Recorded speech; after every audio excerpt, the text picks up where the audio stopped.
Being 5:15, I'd like to call the October 2nd Public Works morning meeting to order. Stand for the Pledge of Allegiance. I pledge allegiance to the flag of the United States of America and to the republic for which it stands, one nation, under God, indivisible, with liberty and justice for all.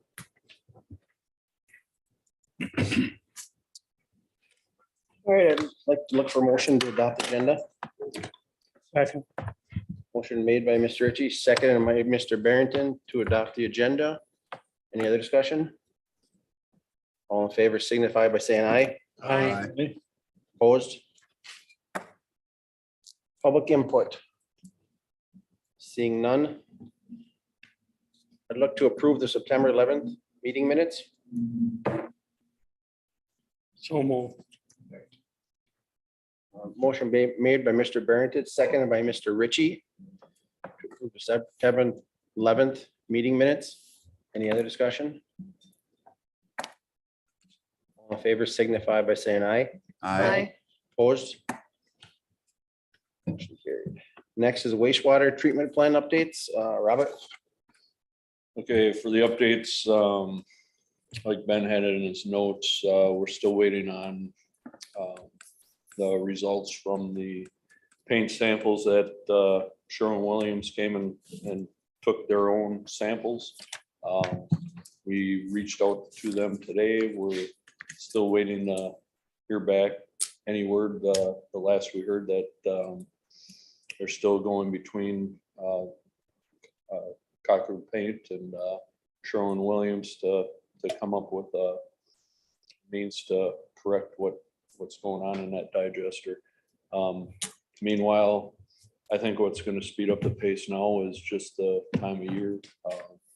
And the fact that it's getting colder and the fact that that digester is down and it's the only one that produces the methane. And they're covering the natural gas that's taking the heat the other digester right now. So hopefully things speed along and we get to the bottom of that. The sludge hauling's going well, and like the other thing he said in his notes, they're focusing on those oil changes and tank dewatering for the cold weather coming in. Any questions, sir, Mr. Garcia? All right, thanks for the updates, Robert. Next will be the capital equipment and projects. Okay, I figured I'd go down the list, what I have on my list for this year, not that all these will make it, but these are kind of my top priority ones that we will talk about this year.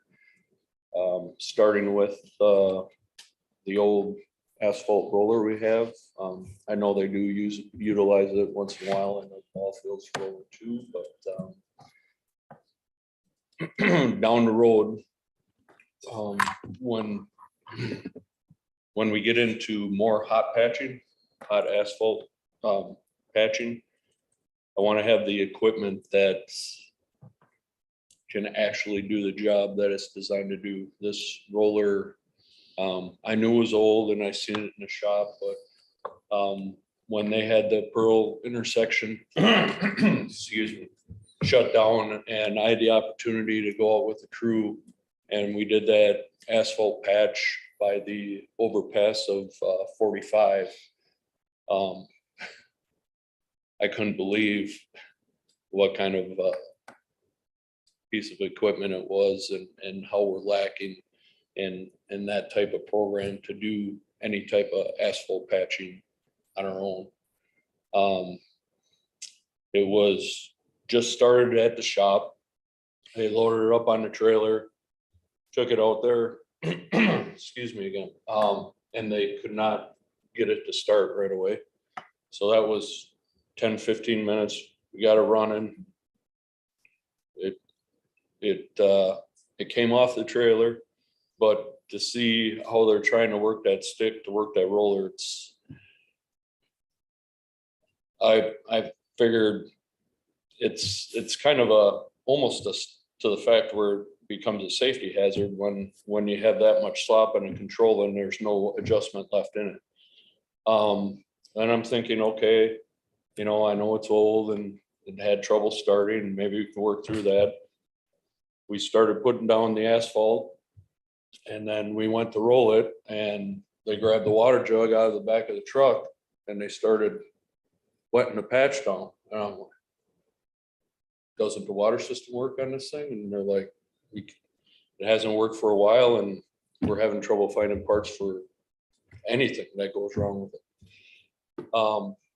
As you know, when you put in, I know, John, you know, when you put in a thinner asphalt patch, the last thing you want to do is cool it before you roll it. And they kind of had no option but to dump some water on there so the asphalt doesn't stick to the drum.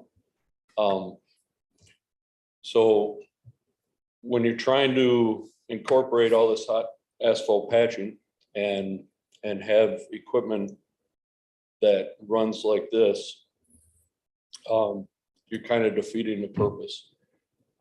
That's why I kind of listed this as number one. It's unfortunate that these pieces of equipment cost so much nowadays. Kind of looked around for a bracket price wise to find one with lower hours in the used category. I don't think these rollers in that size really get abused that much. I mean, they are used, but there's really not an opportunity to abuse a piece of equipment like that. So I think you can find a quality used roller for around that 65,000 that I put down under that item. Does anybody have any questions with that one? Okay, onto the brine storage tank with pump. As you know, we have that brine truck now. And when we do get our new piece of equipment, our new plow truck, single axle, that'll also have a pre-wet system on it with two, I believe there are 125 gallon tanks, one on each side. Having the need for that type of capacity, even though Patton County has been really good about helping us out and us being able to go across the street and get brine with our smaller unit. They did mention that when it comes to trying to have enough on hand during a snow event and knowing how many times you come back for that brine, especially as many trucks as they have running brine, it would be nice to have our own. They said they're still willing to help us out until we have that storage capability. That's why this is another one that's pretty high priority wise. This is it's an all plastic tank, has stainless fittings on it, and the pump is all stainless. It's a 120 volt system, so it's easy to hook up. And that price was right around that 9,900 for that 5,100 gallon tank and pump combination. Anybody have any questions on that one? Is that tank big enough for, we'd be using for putting brine down? Absolutely. I figure that's a good start, and it's something you can always run in tandem as more of your fleet starts having the ability to pre-wet. That would definitely get us through any snow event with what we have right now, and any downtime in between there, they would be able to restock us in time for the next event, unless you're running 2-3 weeks of nothing but snow, but that's highly unlikely. It's definitely the way to go for the future. I mean, it's citizens they'll be pretty amazed what that stuff will actually help with that salt. And I think that's a good Gets it thing. working right away. Yep. Okay, the next thing on the list was the Additional plow and wing for the 2018 Volvo loader. Right now, they plow with one single main plow. That blade's 12 foot long. And then they follow in tandem with a single axle truck with the plow and the wing down. In order to complete that one pass as they go through the route. They do kind of work in tandem, and one will kind of go up and clear intersections and that. But as we roll more into this system of rounding corners and doing block patterns, that setup is really obsolete. It's not very efficient. As John knows too, running a loader with a plow and a wing, very efficient, especially when it comes to getting into tight areas, cul-de-sac areas, any place where you have to tuck back and tuck things in. I think it'd be a crucial addition to our snow management. And then having that other truck in a smaller road, designed where you're making multiple passes anyways, even though that has that shorter wing, you're still doing the job that you have to do if you had a full-size wing on some of these wider streets. Does anyone have any questions on that? Okay, the next thing on the list would be the 4-in-1 bucket for loaders. The current one is in pretty tough shape. The where the pins are, all the races are well wore out. I know we have one cylinder that's leaking a little bit right now, but the cost to rebuild that cylinder is quite substantial. I'm not sure offhand, but I know it's in the thousands based off of the one we had redone for the steer articulating on the grader. So this one is on the list. It's something that we could get by if it comes down to needing to cut, but it's something that's going to need replacing sooner or later. So anyone have questions on that one? Okay, the next one is called the Enterprise Fleet Lease. This is a program where you're leasing not the large equipment, but smaller vehicles like pickup trucks, utility vehicles, like anything that, they even have a program for like police vehicles and things of that nature. So nothing on the heavy equipment variety, all smaller items or smaller vehicles. This was introduced to me last year as a type of cost saving program. So you're running newer vehicles with less maintenance costs, less vehicle repairs. It kind of all stemmed off of the ones we were handed down, and we're utilizing some old police vehicles, and the amount of work and maintenance we had to put into them just to keep them going year to year. So it's a complicated thing, but I kind of wanted to just touch base on this and introduce it now. If in our group discussion as staff, it's able to make it towards next year's capital plan, the Ben from Enterprise would definitely be down here and explain it in detail. So this is something that I wanted to keep on the list for this, just as an introduction.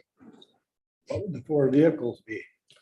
The 4 vehicles would be starting out with the 4 that we have that we use down here.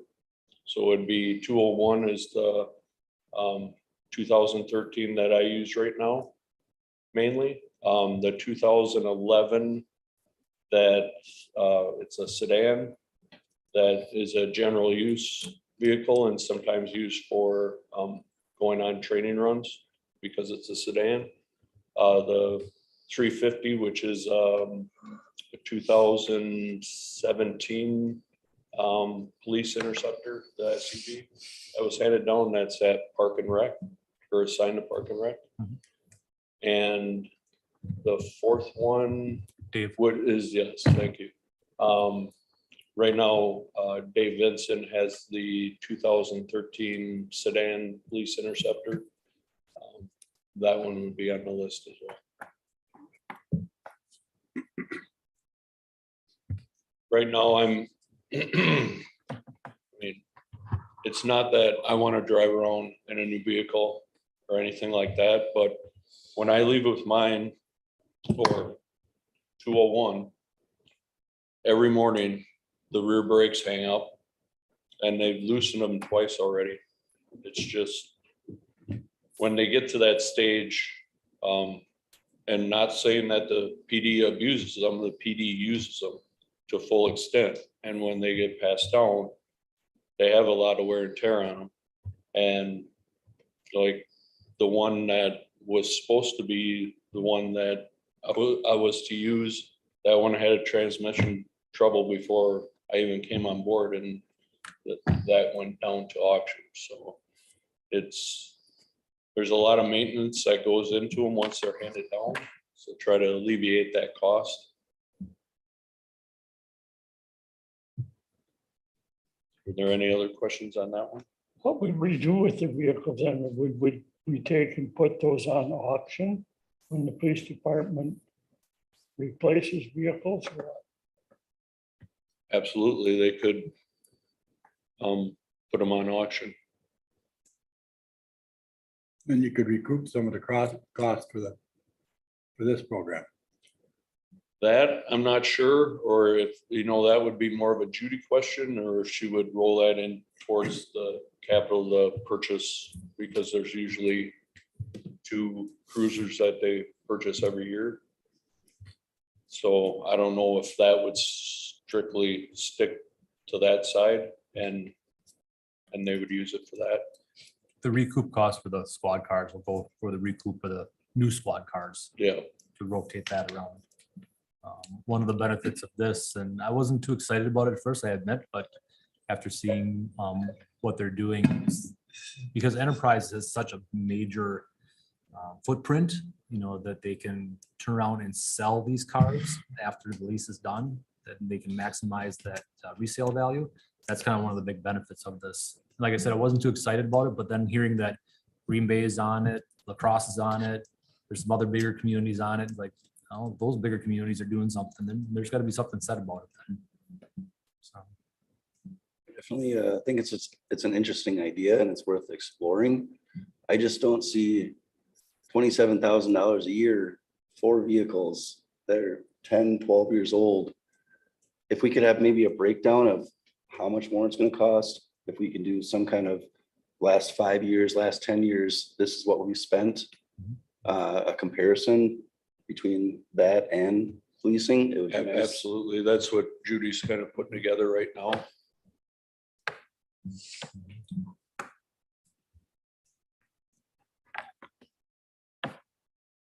Any other questions on that?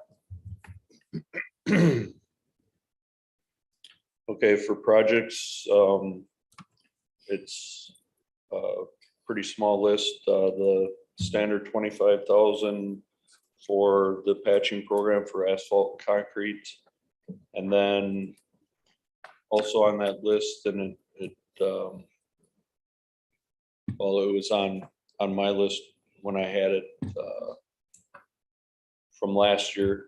For the 2024 would be and it was just earmarked as 10,000 at the time for holiday decorations for downtown.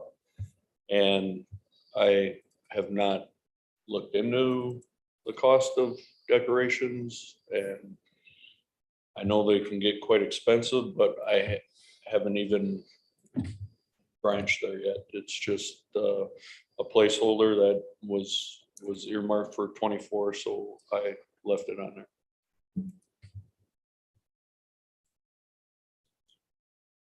Were there any other questions on that?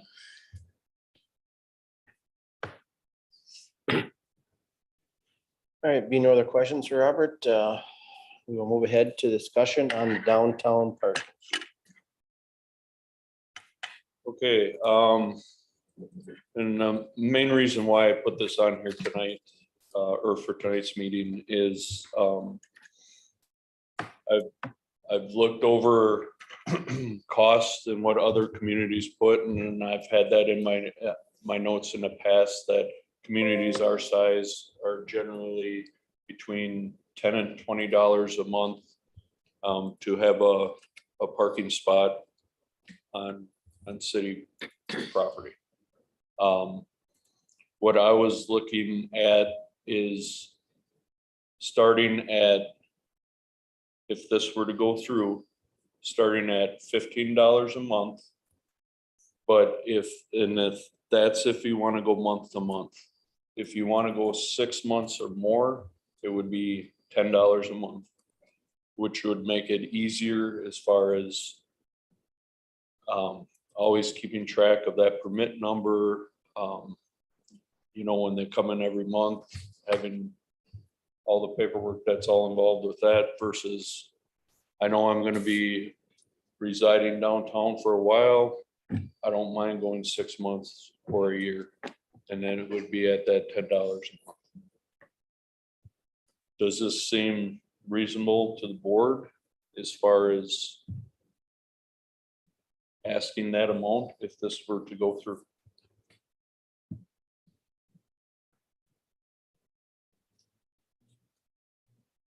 I was wondering if maybe we could reach out to the tenants downtown and ask them, get them involved a little bit.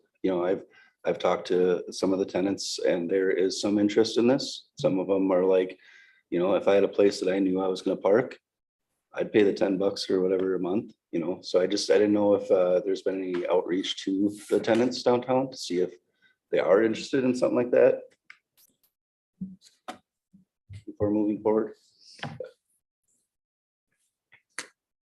And I think I've been doing a lot of thinking about this, and I believe it's a great idea. I mean, we're always complaining about how much parking is downtown. If we can get them tenants that some of them vehicles are there all day, get them into a parking lot where the business can utilize, for the elderly or for whoever. It's more close knit parking. I think I'm definitely on board. And I thought, now that we've been talking about it and discussing it more, I've really looked into other communities like you have, Mr. Robert. I was kind of surprised at how many communities actually do that.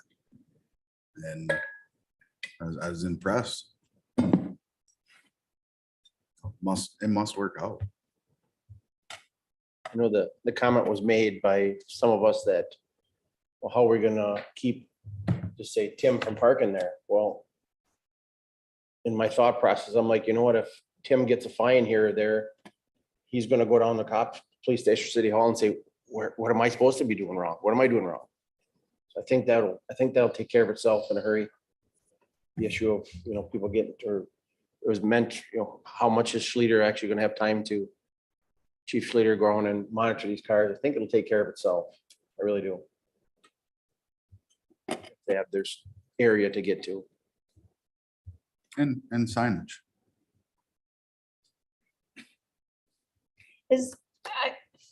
I should know this and I don't. Is the entirety of West North Water Street, the 500 block all the way through the 100 block, is that all 2-hour parking? Technically, yes. Okay, I thought so, but I wasn't positive, so I thought I'd ask. I mean, Technically is the word. no, right, and I just I couldn't recall where the signage started down there and where it ended, and if it was the entirety of 100 through 500 block. On that point, we could have a tenant area parking, a 2-hour parking, but it would be nice to have some 24-hour parking as well for somebody that, like you said, needed to leave his car downtown for some reason and, for a night, and they're not afraid that they're gonna get towed. So.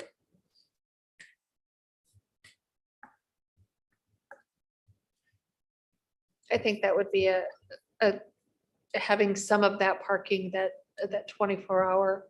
I've seen a lot of communities do that in some of their parking lots where the east side of the parking lot, these specific days is 24 hours, and then the west side would be these other specific days for 24 hours. So if you're parked on the correct sides, then, if you're down there, and you've celebrated a little bit too much, you just make sure you're parked on the right side of that parking lot. And it can be a 24-hour lot during specific times. But to Robert's point, I like I said, I have had discussion with multiple tenants downtown. And the ones that do think it's a good idea, they're like, hey, if I had a place I could go, I don't think $10 is too much. So $10 from the people that I have talked to.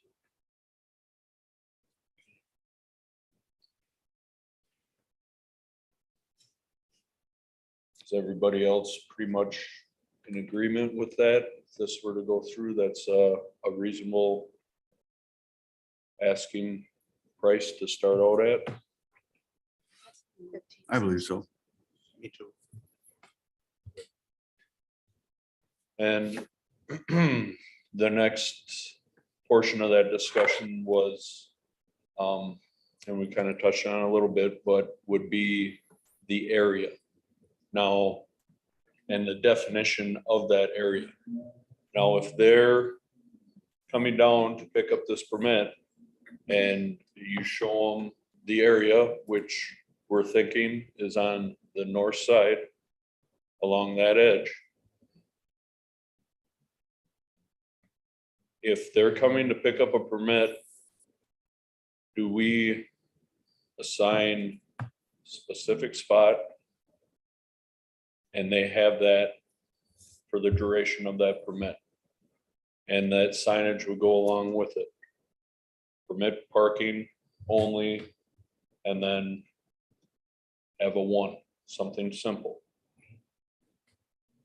Down the line, I would say that in order to enforce the parking and have someone have the ability to call a tow truck, if they don't have a space to park in and they've got a permit, it would have to be assigned. Because then they would be the ones that would have to call the tow truck to come and take somebody out of their space that they're paying for. I was looking at this, like if we left that north side open, you can park anywhere on this north side. If you have a permit and park there overnight and you don't have an assigned spot. But then in discussion, Chad brought up the idea, well, if they have that assigned area or that assigned stall, then you would have that permitted car parked there. So if in a snow event, you need it moved, you have all the contact information. You have, if somebody else is in there and you have an issue with it, at least you know who you're dealing with as far as who to contact if they're having trouble moving a vehicle that parked there when they shouldn't have. So from that aspect, I was just looking at, having all these signs and try to keep it as clean as possible down there. But I think a little 12x18 sign at the point of the parking edge would not be a terrible thing.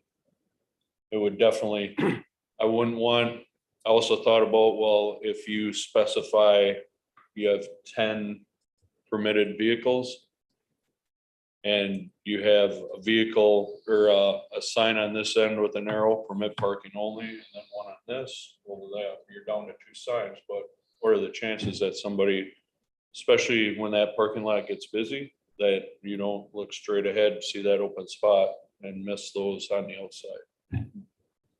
We don't have any idea how many permits we would need anyway, do we? No We idea. don't know how much room it's gonna take up. Correct. That's why I like the idea of the How many individual stalls is signs. there gonna be? How many stalls is there, Chad? 22? 22.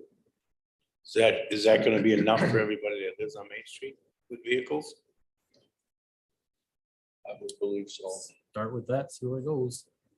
Yeah, I mean, I like the idea of having individual signs, because then if we only get 3 people, you know, that want it, then we only need 3 signs. But if we need 27 signs, then we got to figure it out.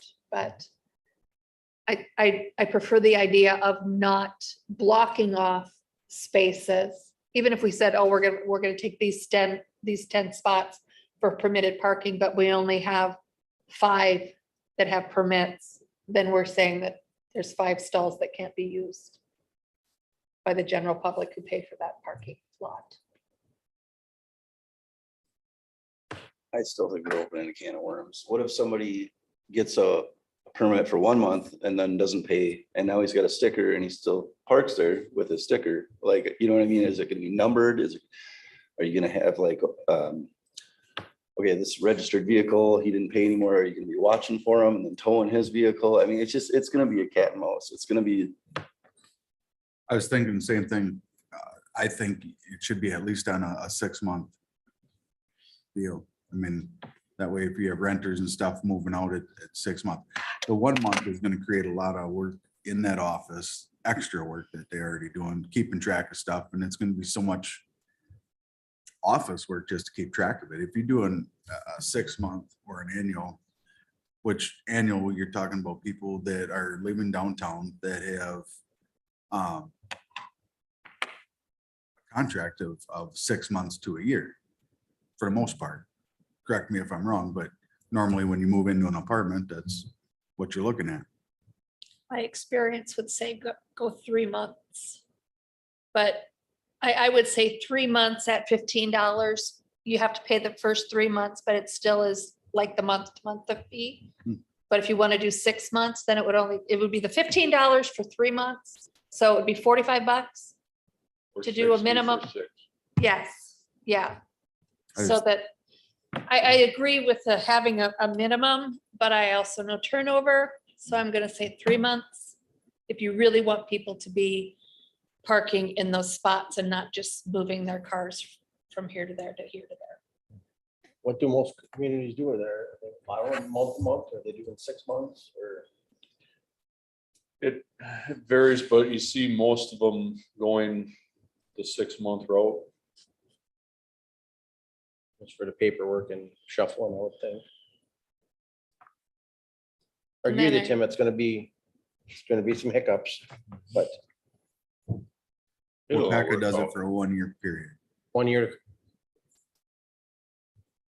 Gotta start someplace. gotta start someplace, and And also you gotta remember, the more variables that you have on it, the larger the problems are gonna be. The simpler you make it, the less problems you're gonna have. Yeah. if you do an annual, then you could have the sticker be 20, Colored, yeah. 2023, Yep. bam, okay, next year, 2024. You said then then you have the permit for the year. You're not doing month to month and 6 months and 3 months. I mean, that's just a nightmare. When you sign up for it, you have proof of residency. Or, I mean, any of you guys could go right down there and buy a permit too. I mean, this is created for the downtown district. I mean, there are business owners that do park downtown between 9 and 5 as well. Where are they parking? You know, they can't do the 2 hour. So, That's awesome. That's all good information. And like I said, we gotta start someplace and these are some of the problems to hash out ahead of time. Got plenty of parking lot there, make it. You think as a business owner, I would think I would not want to park in front of my building. And if I had another lot, hey, if I park over there, more opportunity for somebody coming and visit me, you would hope. That's another thing. We can revisit this 6 months, a year from now. Like you said, it's gonna work itself out. We have problems, we're gonna hear about it. And that's what we're here to do, is resolve some of that stuff. Kind of like Tim's idea about doing it annually, but even if someone comes in, say in August, you can set it up as a monthly cost, but you could set it up for 2023 and they just pay the 4 months in 2023. Retro. Everyone comes in at the beginning of the year and then you're paying for 12 months. So you don't have to necessarily pay for 12 months. If you come in June, July, August, you can just pay for the rest of the year prorated. But then you get a different sticker, different, whatever it is. And what about those people that do a July to July lease? And now they're only gonna want 6 months So they're of gonna, 2024. that's what I was just gonna ask. So you have that turnover and you're doing that. Are you gonna allow, say somebody moves out like that, allow them to come back and get a refund? And how is that gonna go? Because obviously then that spot is open. Now somebody else is getting it because somebody else is moving in there. Now you're double selling that lot. So there has to be some kind of a track history or turn-in policy or. Why don't we kind of talk about that internally, maybe those details, and I can see this ultimately coming down as a policy type thing, document that you guys are approving in the end. So maybe we, based on all of you guys' comments, we kind of put some thought in that, maybe those details. And maybe it's every 6 months that you do a, sticker that changes color, on a rotation basis, but. Or a rear meal hanger. Yeah. Rear mirror hanger. And Tim kind of brought up an idea that hasn't been floated out yet. What about business owners that want to have a designated parking spot during the day in these lots? Are we going to do something for them? Maybe in, the other part of backside of that lot that they can rent a spot as well for parking. Robert and I and Chief talked today about how to manage timing and everything with this. So what our plan was as a next meeting, talk about that a little bit more. I think right now the conversation is, the challenge right now is the residents, where they go. Let's and talk about the fees. That's what this conversation was. But I think next month we were actually going to ask Chief to come in too and have a little bit more conversation about timing, enforcement. How do we want, now that we have this, how do we want to manage all that? Have a little broader conversation. Is this something we could tie in? I know we talked about having a downtown meeting with the businesses at the end of phase one, talk about the hiccups and problems of, looking forward to next year. Is something we could introduce to them, business owners at that time, and say, Nice idea.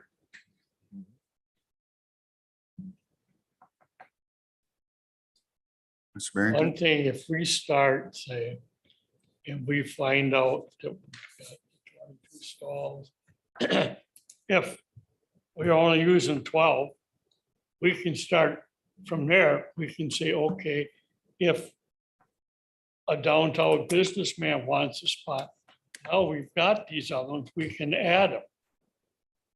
But I think we have to start somewhere. And I think go with this plan and get it started. Myself, I would almost say charge 1 year at a time is $40 because a guy moves out 4 months early. Is that going to kill him? I don't think so. I think you charge so much per year. See what happens. If we get a lot of people moving up, then maybe we got to modify it. I would like to see one colored sticker for a full year and eliminate all this, looking at 4 different stickers. kind of like the boat launch, you buy a ticket for the year. It doesn't mean if you go there 10 times or 100 times, you go by and you look for that green sticker, whatever the color is for the year.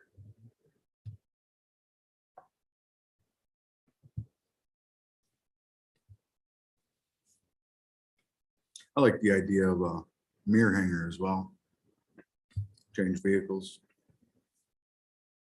You know, there's possibilities there. I mean, either way, you only have one, then you can turn that back in if you did move.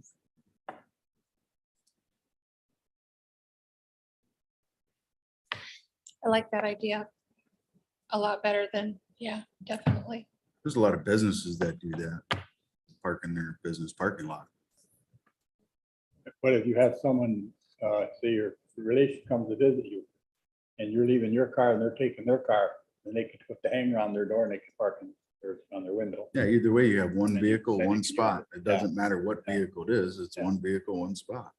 Mhm. Once you put the sticker on, you put the stickers on. Right. Yeah, I like the door.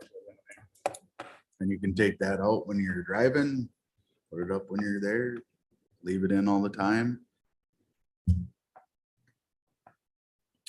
But it Put still on brings it back stay to- on, because if you say you can take it in and out, all of a sudden you got this, oh, I forgot to put it back in. No, put it on the vehicle, it's on there for a year and it's done. Not that you can take it in and out. I know, and I think everybody here can say the same thing. The first guy is gonna say, oh, I took it out by mistake and I forgot to put it back in. No. It's on the vehicle, it's on there for that year. Well, if they He take it gets his out. first forget ticket, it, he won't forget the next He's, time. yeah, he's not gonna forget it after the next, Yeah. or if his vehicle gets towed because it doesn't have it hanging there, that's his responsibility. He didn't have it there. You know, Tell you right now, there's a business out there that has them hangers in their car, and if they drive their spouse's vehicle to work and that hanger's not in there, their car gets removed. mhm.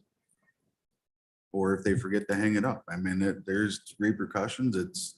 You're trying to meet them and do a good purpose or service for the community and I mean, handicap hangers are pretty common. People, Yeah. and they don't, and you don't forget if you're, you don't park somewhere that you shouldn't be if you don't have your handicaps hanger. and again, I think it'll work itself out. Yes. To me, then you get this problem of where you're gonna hang it. If you hang it in the front and you drive in, it's harder to pick up when the police is saying going down that parking The lot. nice thing about that is the bank's got that parking lot just on the other side of ours. Real easy to see. And the cops can drive through that bank parking lot and they can see the windshield of every one of the vehicles. But again, we have to start someplace, and I think we're all on the right track, and we might try to look into it too far. We start someplace and give that opportunity and tweak it like we've done just about everything else. We're quadrupling the space. I mean, can of worms. I mean, it's gonna be one thing after that. Now we're gonna be charging business owners to park.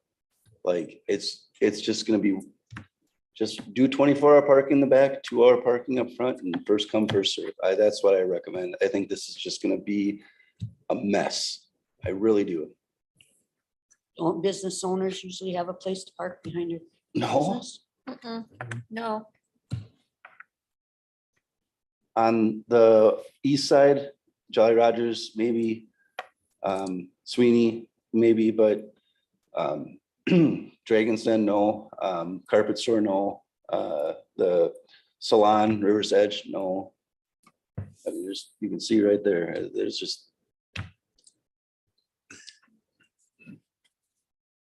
I mean, and it's pretty much the same way on the other side of the street too. I mean, you look, that alleyway, those businesses that are in that alleyway, they don't have a place to park back there either. There's no parking back there.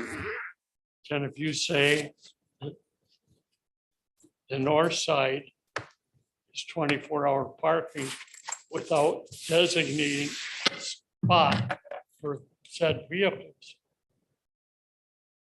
we have absolutely no control over.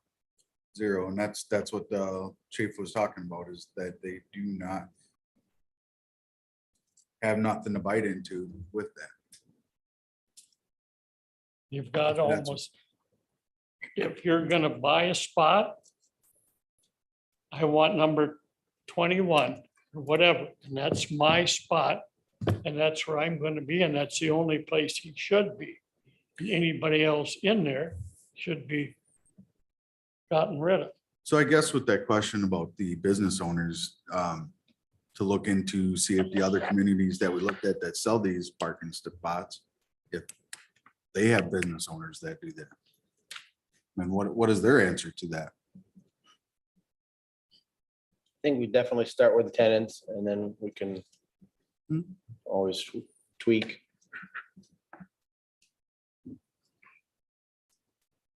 Yeah, I don't disagree with you. I think we should educate ourselves on what else is being done instead of trying to reinvent the wheel. Well, and I could see the front part of that lot being maybe 4-hour downtown, like parking on the street, keep that at 2-hour parking. In the downtown there, in that front part of the lot, 2 to 4 hours, whatever, but in the back part of the lot, maybe make that a 12-hour parking, but not overnight. No overnight parking. And then only the permitted parking can be there 24 hours.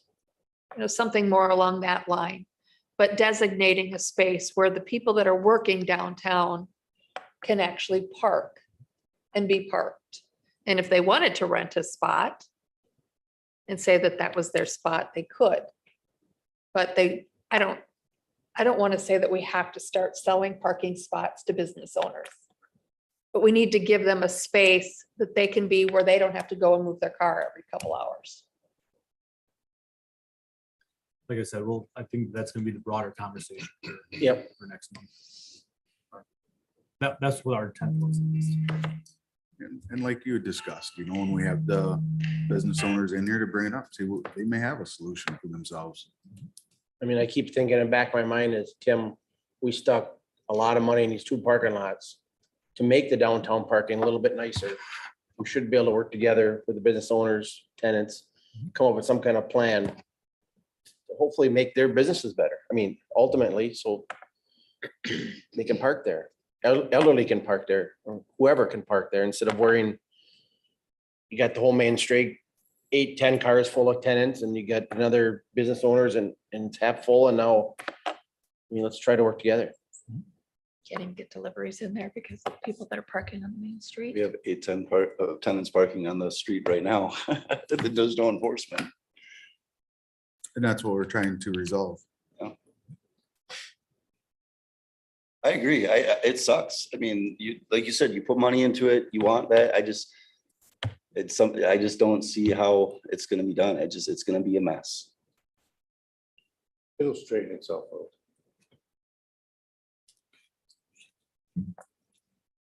Any other thing on this topic? Or we can just do your homework and come back and. Yes. I think great discussion, everybody. Next, let's move on to Director's Report. Mr. Gursky. Okay, downtown update.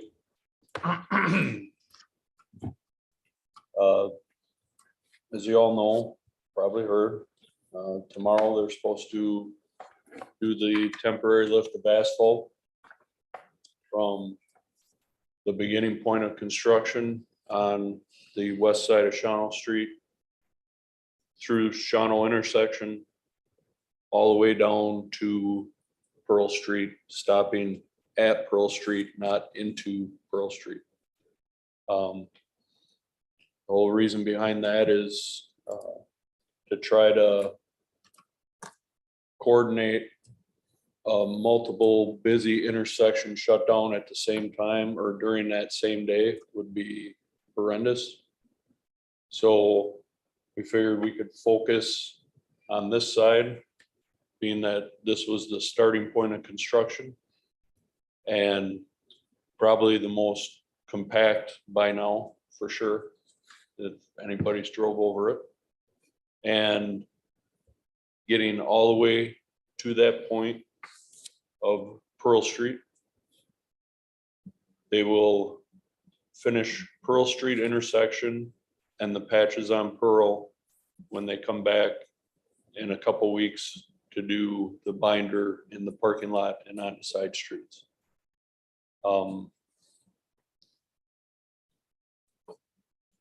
Right now, they have State Street completely removed as far as curb and gutter and sidewalk and stone in place.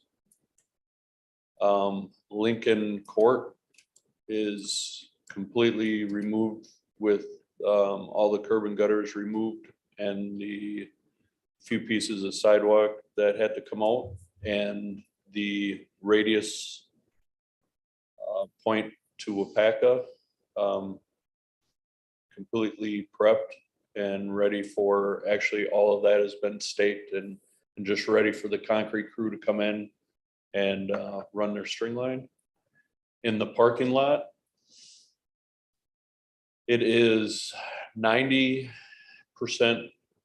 complete as far as the concrete goes. They have 2 islands they have to finish out. One will be done by hand, the other will be done when they join on Wolf River Plaza. They'll continue that with slip forming all the way around to termination point, which will form that last island on the north end of the parking lot. The alley's all complete, everything tight up to the buildings is complete. Separation island, all the sidewalks are all finished out. They finished the turnout radiuses for the new entrance exit on St. John's. So those are complete.